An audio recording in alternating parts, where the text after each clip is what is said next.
বেলচাটি নহয় মানে এটা পুৰিহে হ'ব লাগে এইটো বেলচাটি নহয় পুৰি হ'ব লাগে মানে এটা কুকুৰ थोड़ा बनाइए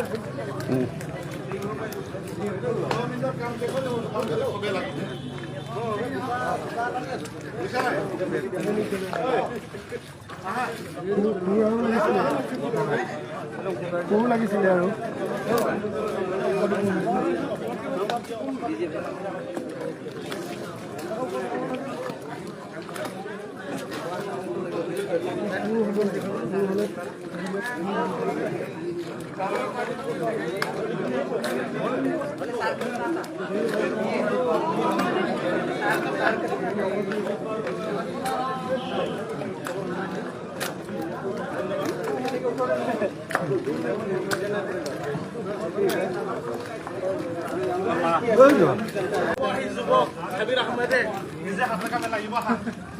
আমি এখন ল'ৰা প্ৰাথমিক বিদ্যালয় আজি চফা কৰি থৈ যাম আমি যি টিম আহিছোঁ লখিমপুৰৰ পৰা গোটেই চফা কৰি ধুনীয়াকৈ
ইয়াৰ পৰা গোটেই পৃথিৱীখন জয় কৰিব পৰা ব্যক্তি আপোনালোকে স্কুলৰ পৰা ওলাই যাওক আৰু এই বিপদৰ সময়ত আমি লখিমপুৰ নামচাৰ পৰা আহি অকণমান সহযোগিতা কৰিছোঁ আপোনালোকে গ্ৰহণ কৰিব। ধন্যবাদ ছাৰক, ধন্যবাদ। আপুনি যে 9 বছৰৰ পৰা আহিলে, এখন মানে শতিকা পুৰণি আচলতে স্কুল বিদ্যালয়, আৰু আপোনালোকৰ যে দৰ্শন হ'ল আমি যথেষ্ট আনন্দিত। ইমানখিনি মানুহ যে আমাৰ লগত আছে শিৱসাগৰীয়া বাসী হিচাপে মই আপোনাক ধন্যবাদ জনাইছোঁ, গোটেই টিমটোক ধন্যবাদ জনাইছোঁ। আমাৰ আজি লখিমপুৰ নাওবৈচাৰ পৰা প্ৰায় 100জন ব্যক্তি নাজিৰাত আহি আমি শ্ৰমদান কৰিব আহিছোঁ। লগতে কিছু আমি দুখীয়া মানুহক ৰিলিফৰ লগতে কিছুমান আৰ্থিক সহযোগ কৰিবলৈ আহিছোঁ। আমি এটা টিম হৈ আহিছোঁ, 100জনীয়া টিম, আৰু আমি যিখিনি আমাক ইয়াত দেখাইছে সেইখিনি আমি কৰি পিনাই আমি লখিমপুৰলৈ ৰাতি 7টা বাজে, 8টা বাজে, 9টা বাজে, 10টা বাজে ধৰি যাম। খালি আমি দুখন স্কুল সম্পূৰ্ণকৈ চাফা কৰিম বুলি দায়িত্ব লৈছোঁ আৰু চাফা কৰিম।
গৈ কেনে এইফালে মিলি থাকিলে বাৰ